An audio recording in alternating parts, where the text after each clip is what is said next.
Hello दोस्तों, आप सभी का स्वागत है आप सबका अपने यूट्यूब चैनल एजुकेशन जंप पे। आज 27 जुलाई है और आज का दिन शुरुआत करते हैं मोस्ट इम्पॉर्टेंट करंट अफेयर के साथ। आप अगर हमारे चैनल पे नए आए हैं तो वीडियो को लाइक के साथ चैनल को सब्सक्राइब कर लीजिएगा। तो चलिए दोस्तों, शुरू करते हैं आज का करंट अफेयर। आज का पहला क्वेश्चन है कि टोक्यो ओलंपिक में पहला स्वर्ण पदक किसने जीता है? तो ये जीत लिया है यांग क्यान ने। चीन की यांग क्यान ने 24 जुलाई को ओसाका का शूटिंग रेंज में 2020 ग्रीष्मकालीन खेलों में 10 मीटर एयर राइफल स्वर्ण पदक जीत लिया है। और जो रूस की अनास्तासिया ग्लासिना रजत पदक जीती हैं और जो स्विट्जरलैंड के हैं नीना क्रिस्टन, इसने जीता है कांस्य पदक। आप इसको याद रखिएगा। टोक्यो ओलंपिक में 5 नए गेम शामिल हुए हैं। तो आपको एग्जाम में ऐसे पूछ सकते हैं कि टोक्यो ओलंपिक में कितने नए गेम शामिल किए गए? तो याद रखिएगा 5। वो हैं surfing, skateboarding, sports climbing, karate और बेसबॉल। इस बार के टोक्यो ओलंपिक 2021 खेलों में 33 प्रतिस्पर्धा और 339 इवेंट होंगे। ओलंपिक खेल से जो रिलेटेड स्ट्रेटेजी के बनते हैं उसको ध्यान में रखिएगा। ओलंपिक खेल की स्थापना आपसे पूछ सकते हैं एग्जाम में, आप उसको याद रखिएगा 6 अप्रैल 1896। आपसे ये भी पूछ सकते हैं कि पहला ओलंपिक खेलों का आयोजन कहाँ हुआ था? तो ये हुआ एथेंस ग्रीस में हुआ था। टोक्यो ओलंपिक 2021 का नया मोटो जो है फास्टर हाई स्ट्रॉन्गर टुगेदर, आप इसको याद रखिएगा। भारत ने 1920 में ओलंपिक खेलों में अपना टीम को भेजा था। ओलंपिक लोगों में जो आप लोगो देखते होंगे उसमें 5 छल्ले होते हैं, 5 रिंग बने होते हैं जो 5 महाद्वीप को रिप्रेजेंट करता है। तो आपको एग्ज़ाम में पूछ सकते हैं, तो उसको याद रखने के लिए वो रिंग जो कलर रिप्रेजेंट करता है, किस कंटिनेंट को रिप्रेजेंट करता है, उसको याद रखने के लिए हमने आपको एक ट्रिक दिया है।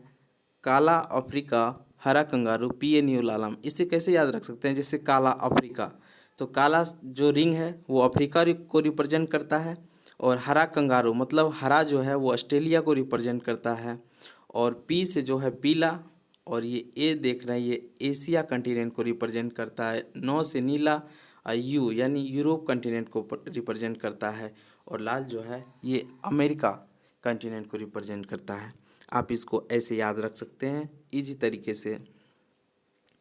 ओलंपिक खेलों में विजेताओं को 3 प्रकार के पदक दिए जाते हैं: स्वर्ण पदक, रजत पदक, कांस्य पदक। ओलंपिक ध्वज बैरन पियरे डी कोवाटिन के सुझाव पर 1983 में ओलंपिक ध्वज का सृजन हुआ था। आपसे ये भी पूछ सकते हैं कि टोक्यो ओलंपिक का कौन सा संस्करण था? तो ये था 32वां संस्करण। आप याद रखिएगा ये था 32वां संस्करण। जो 33वां संस्करण होगा वो होगा 2024 में, क्योंकि ओलंपिक 4 साल के अंतराल पे होते हैं। तो 24 का जो होगा यानी 33वां संस्करण वो होगा पेरिस फ्रांस में। 34वां जो होगा ये होगा लॉस एंजलिस अमेरिका में। और अभी हाल ही में 35वां संस्करण भी घोषित कर दिया गया है, तो ये होगा ऑस्ट्रेलिया के शहर है ब्रिस्बेन, वहाँ पे आयोजन किया जाएगा। आप इसको ध्यान में रखिएगा, आने वाले एग्जाम में यहाँ से क्वेश्चन बनेंगे। आज का दूसरा क्वेश्चन है कि रुद्रेश्वर मंदिर भारत का कौन सा विश्व विरासत स्थल घोषित हुआ है?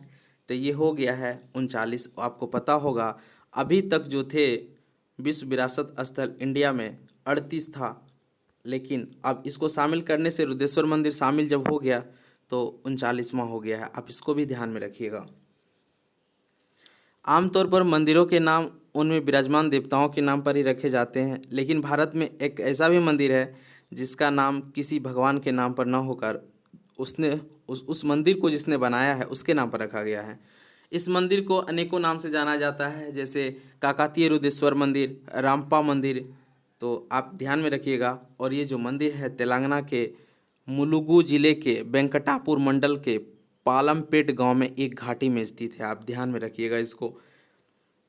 इस मंदिर को 1000 खंभों वाला मंदिर भी कहा जाता है। और आपको पता होना चाहिए इस मंदिर में जो पत्थर लगे हुए हैं ना, वो पत्थर पानी में भी तैर सकता है। 1213 ईस्वी में आंध्र प्रदेश के जो काकातीय वंश के महाराजा गणपति देव के मन में अचानक एक शिव मंदिर बनाने का विचार आया, और इसके बाद उन्होंने अपने शिल्पकार रामपा को आदेश दिया कि वह एक ऐसा मंदिर बनाए। तो यही जो रामपा है इन्हीं के नाम पे मंदिर का भी नाम रख दिया। तो आप इसको ध्यान में रखिएगा, ये इम्पोर्टेंट क्वेश्चन है क्योंकि विश्व विरासत स्थल में शामिल हुआ है, तो ये जरूर पूछे जाएंगे आने वाले एग्जाम में। आज का तीसरा क्वेश्चन है कि Abu Dhabi chamber of commerce and industry यानी ADCCI के उपाध्यक्ष पद के लिए कौन चुना गया है? तो ये चुना गया है MA यूसुफ अली। आज का फोर्थ क्वेश्चन है कि हाल ही में कौन सा देश अंतर्राष्ट्रीय सौर गठबंधन में शामिल हुआ है? तो ये हुआ है स्वीडन। स्वीडन ने अंतर्राष्ट्रीय सौर गठबंधन यानी इंटरनेशनल सोलर अलायंस का रूपरेखा को पुष्टि किया है। ISA का मुख्यालय यानी इंटरनेशनल सोलर अलायंस का जो मुख्यालय है गुरुग्राम में है, और इंटरनेशनल सोलर अलायंस का जो स्थापना हुआ था, आप इसको याद रखिएगा, ये हुआ 30 नवंबर 2015, और IS का जो हेडक्वार्टर है वो है पेरिस फ्रांस में। तो आपसे पूछ सकते हैं कि इंटरनेशनल सोलर अलायंस का जो हेडक्वार्टर है कहाँ है? तो ये है पेरिस फ्रांस में। और जो इंटरनेशनल सोलर अलायंस के महानिदेशक हैं वो हैं अजय माथुर। आप इसको याद रखिएगा। स्वीडन की जो राजधानी है स्टॉकहोम है। क्रोना जो है स्वीडन की आधिकारिक मुद्रा है, और स्वीडन के जो वर्तमान प्रधानमंत्री हैं वो हैं स्टीफन लफवेन। आप इसको याद रखिएगा। आज का फिफ्थ क्वेश्चन है कि भारतीय टेनिस खिलाड़ी सुमित नागल ओलंपिक खेलों में एकल पुरुष मैच जीतने वाले कौन से भारतीय टेनिस खिलाड़ी बन गए हैं? तो ये बने हैं तीसरे। और तो आपको ये भी तो याद रहना चाहिए कि पहला दूसरा कौन थे। तो जो पहला थे वो थे जीशान अली, और दूसरा जो था वो था लिएंडर पेस।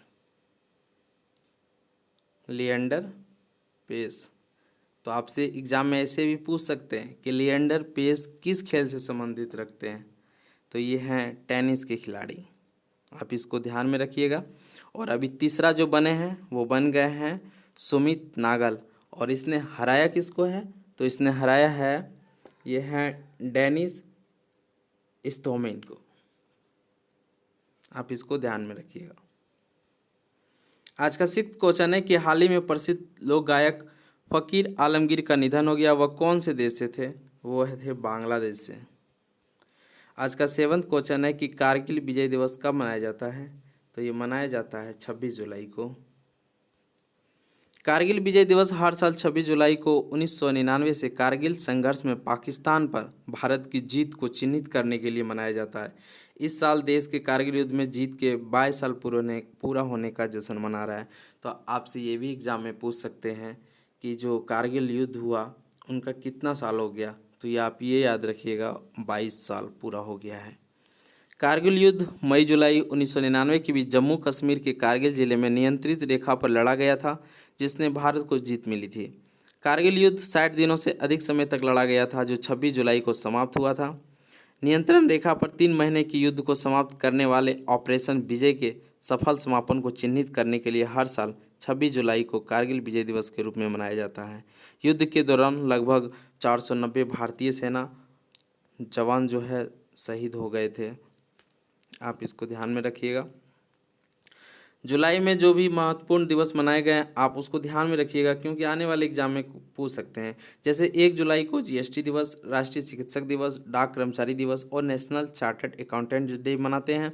2 जुलाई को विश्व UFO दिवस, 4 जुलाई को स्वामी विवेकानंद स्मृति दिवस, 6 जुलाई को जुनोज दिवस, 9 जुलाई को राष्ट्रीय विद्यार्थी दिवस, 10 जुलाई को याद रखिएगा वो है राष्ट्रीय मत्स्य किसान दिवस, और 11 जुलाई विश्व जनसंख्या दिवस, और 12 जुलाई मलाला दिवस, और 15 जुलाई को विश्व युवा कौशल दिवस, और 18 जुलाई को मनाया गया नेल्सन मंडेला दिवस, और 20 जुलाई को शतरंज दिवस, और 20 जुलाई को भी मनाया गया था विज्ञान अन्वेषण दिवस। 23 जुलाई को राष्ट्रीय प्रसारण दिवस, और 26 जुलाई को कारगिल दिवस। तो ये दिवस आप याद कर लीजिएगा, क्योंकि जुलाई से रिलेटेड ये इम्पोर्टेंट दिवस है। आज का 8th क्वेश्चन है कि हाल ही में नोरा वायरस संक्रमण मामले को रिपोर्ट किसने जारी करी है? तो ये किया है यूनाइटेड किंगडम ने। आज का 9th क्वेश्चन है कि हाल ही में ग्रीन सोहरा वनीकरण अभियान किसके द्वारा लॉन्च किया गया है?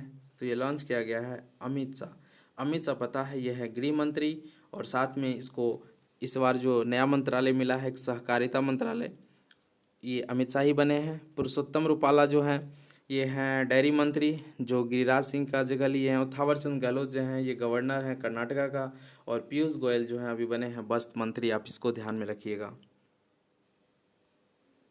आज का लास्ट क्वेश्चन है कि IFC यानी इंटरनेशनल फाइनेंस कॉरपोरेशन ने ग्रीन हाउसिंग फाइनेंस को बढ़ावा देने के लिए HDFC लिमिटेड को कितना $1 मिलियन का ऋण दिया है? तो ये दिया है $250 मिलियन। HDFC बैंक का जो मुख्यालय है मुंबई महाराष्ट्र, और HDFC बैंक के जो MD और CEO हैं वो हैं शशिधर जगदीशन। आप इसको याद रखिएगा। HDFC बैंक की जो टैगलाइन है, जैसे एग्जाम में टैगलाइन भी पूछे जाते हैं, आप इसको भी ध्यान में रखिएगा। तो इसका टैगलाइन है हम आपकी दुनिया को समझते हैं। अंतर्राष्ट्रीय वित्त निगम यानी इंटरनेशनल फाइनेंस कॉरपोरेशन की जो स्थापना हुआ था, आप ये याद रखिएगा, 20 जुलाई 1956। आप इससे रिलेट करके याद रख सकते हैं 1 सितंबर 1956 को LIC का स्थापना हुआ था। अंतर्राष्ट्रीय वित्त निगम कार्यकारी उपाध्यक्ष और CEO जो हैं मुख्तार दीप हैं। और अंतर्राष्ट्रीय वित्त निगम मुख्यालय यानी इंटरनेशनल फाइनेंस कॉरपोरेशन का जो मुख्यालय है वो है वाशिंगटन DC USA में। आप इसको याद रखिएगा। तो चलिए दोस्तों, आज का करंट अफेयर को यहीं पे समाप्त करते हैं। अगर आपको हमारा वीडियो लाइक होते हैं तो वीडियो को लाइक कीजिए और अपने दोस्तों के साथ भी शेयर कीजिए और चैनल को सब्सक्राइब कीजिए। Thank you so much.